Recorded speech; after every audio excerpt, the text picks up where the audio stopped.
আজ বানাবো একেবারে নতুন বেগুনের সম্পূর্ণ নিরামিষ এমন একটা পদ যেটা আগে কখনো খেয়েছেন কিনা জানি না, তবে একবার বানিয়ে খেলে বারবার এটাই খেতে ইচ্ছা করবে।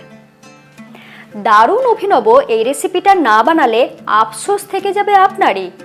এমনিতেই রান্নাটা খুব সহজ, তবু আরেকটু সহজ নিখুঁতভাবে শিখে নিতে সঙ্গে রইলাম আমি ঋতুপর্ণা। আপনারা দেখছেন ঋতুর রান্নাঘর। আমি এখানে 500 গ্রাম লম্বা বেগুন নিয়েছি, আপনারা কিন্তু যে কোনো বেগুন ব্যবহার করতে পারেন। সাথে নিয়েছি ভেজানো মুগ কলাই 1 কাপ, তবে পরিমাণটা আপনারা আপনাদের প্রয়োজন অনুযায়ী কম বেশি করে নিতে পারেন। যেহেতু মুগ কলাই ভিজতে একটু সময় লাগে, সেজন্য চেষ্টা করবেন এটাকে সারা রাত্রের জন্য ভিজিয়ে রাখতে। দেখুন, যখন দেখবেন এইভাবে নখে করে টিপে সহজেই ভেঙে যাচ্ছে, তার মানে সুন্দরভাবে ভিজে গিয়েছে।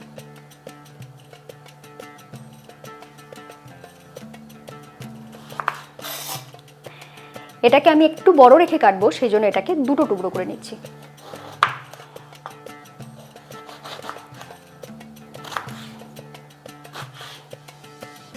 একটা সাইডকে আমি 4 টুকরো করে নিয়েছি। দেখুন, ঠিক এইভাবে।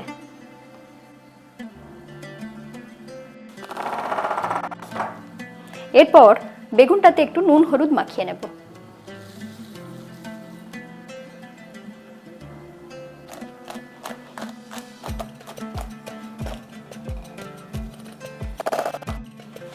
এরপরে মুগ কলাইটাকে বেটে নেব।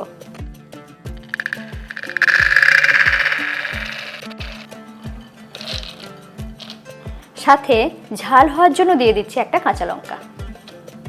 এরপরে এটাকে যতটা সম্ভব কম জল দিয়ে টাইট টাইট করে বেটে নিতে হবে।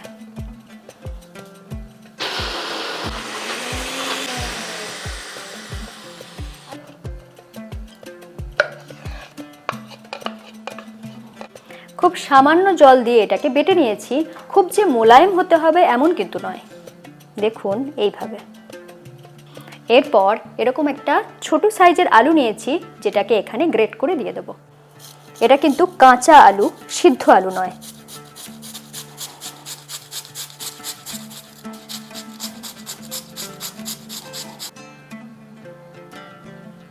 এর সাথে দিয়ে দিচ্ছি স্বাদ মতো নুন,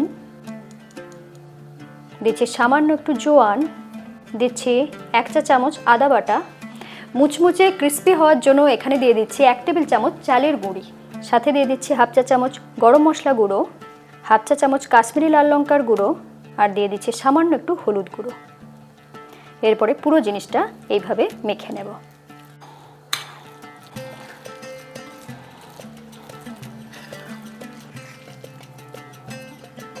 সমস্ত জিনিস খুব ভালো করে মিশিয়ে নিলাম। এরপর রান্নাটা শুরু করে দেব। দিয়ে দিচ্ছি সর্ষের তেল। এই রান্নাটা পুরোটাই হবে সর্ষের তেলে। তেল বেশ ভালো করে গরম হয়ে যাওয়ার পরে এই ডাল থেকে ছোট ছোট বড়ি বানিয়ে নেব।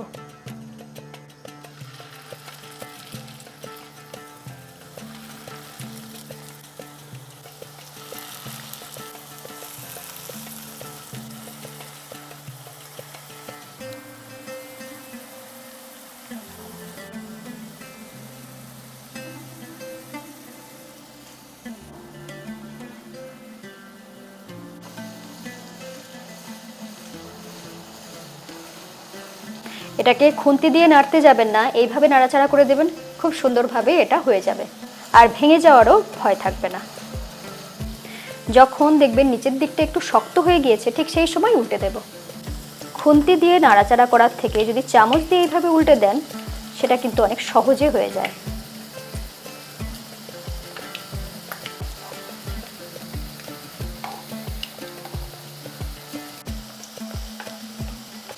দুটো দিক বেশ ভালো করে ভেজে নিয়েছি। একটু লালচে রং যখন আসতে শুরু করেছে, ঠিক সেই সময় তুলে নিচ্ছি।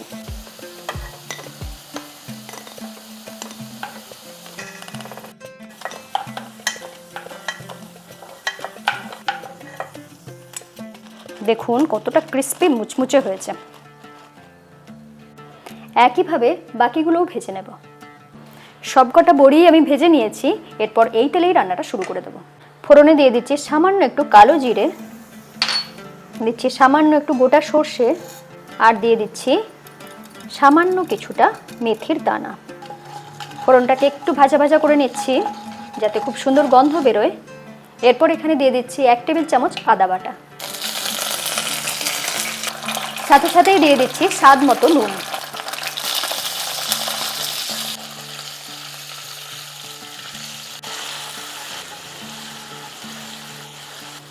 আদা বাটাটাকে 30 সেকেন্ডের মতন ভাজা ভাজা করে নিয়েছি। এরপর এখানে দিয়ে দেব টমেটো বাটা। এখানে আমি একটা বড় সাইজের টমেটোকে বেটে নিয়েছিলাম।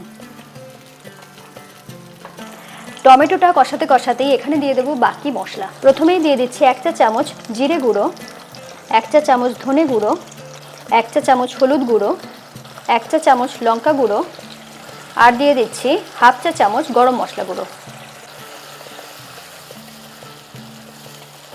এরপর টমেটোটাকে এবং বাকি মশলাগুলোকে বেশ ভালো করে কষিয়ে নেব। আর খুব সহজে তাড়াতাড়ি কষিয়ে নেওয়ার জন্য এখানে দিয়ে দেব ঢাকা।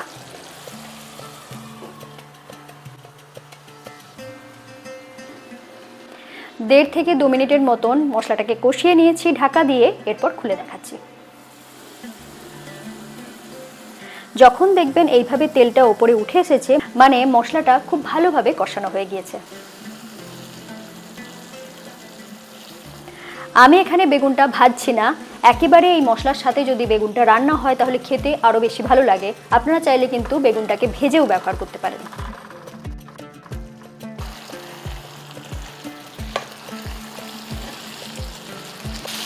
এরপরে যে রান্নাটা হবে সেটা কিন্তু হবে হাই ফ্লেমে, নাহলে কিন্তু বেগুনটা শক্ত হয়ে যেতে পারে। একটু নাড়াচাড়া করে দিলাম। এরপর এটাকে ঢাকা দিয়ে হাই ফ্লেমে রান্না করে নেব।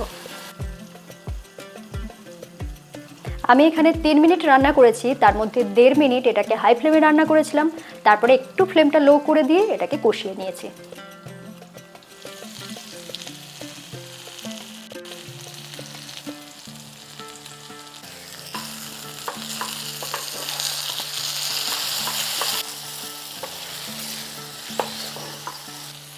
বেগুনটা বেশ ভালো মতন কষানো হয়ে যাওয়ার পর এখানে দিয়ে দিচ্ছি গ্রেভির জন্য 1 কাপ জল।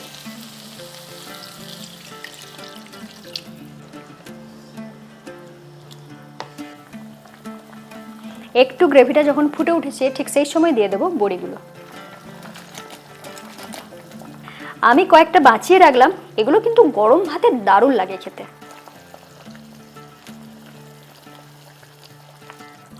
যেহেতু আমি এখানে টমেটো ব্যবহার করেছি, সেজন্য টেস্টটাকে ব্যালেন্স করার জন্য এখানে দিয়ে দিচ্ছি 1 চা চামচের মতন চিনি।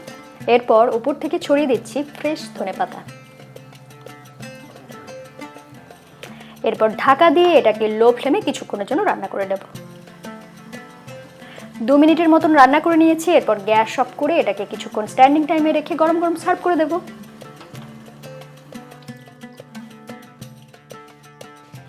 বেগুনের অনেক রেসিপি আপনারা খেয়েছেন, কিন্তু এই রেসিপিটা যদি কখনো না খেয়ে থাকেন তাহলে অবশ্যই একবার বানিয়ে খেয়ে দেখবেন, আমার মনে হয় মজা পাবেন।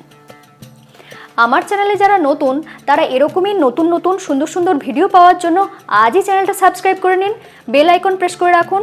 সকলে খুব ভালো থাকুন, আবার দেখা হচ্ছে এরকমই নতুন রেসিপির সাথে। দেখুন বড়াগুলো কত সুন্দর নরম হয়েছে।